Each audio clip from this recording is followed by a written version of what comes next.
So one thing about teaching online is that this is a lot of screen time. And that I typically like to have something like this, like a slides presentation to support instruction. But one thing to consider, and I understand that this is within this alphabet and it might not work for Bangla script, but for the most part, you want to use a plain and evenly spaced sans serif font. So these are serifs down here, the circle around the letter F.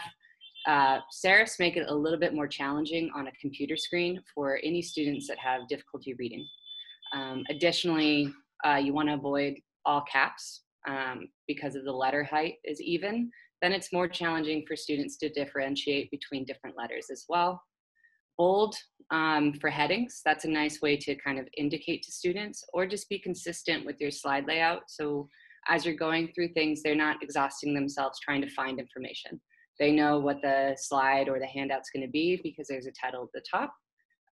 It's easy for them to access any information or follow along. And in doing good formatting, it does ensure that students have an easier time following directions.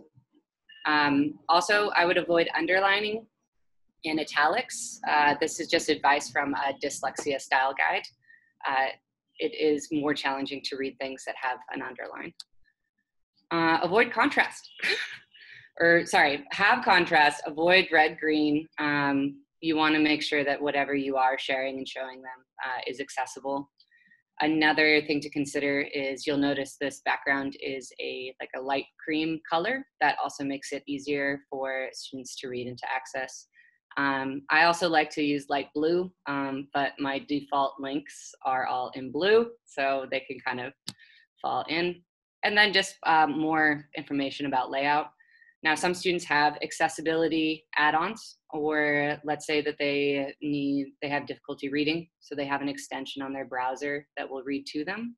If you are using standard layouts like this, it is easier for that extension to read that. And so it's more in support of accessibility, and then just getting a lot of information from outside sources. So that's linked down there at the bottom.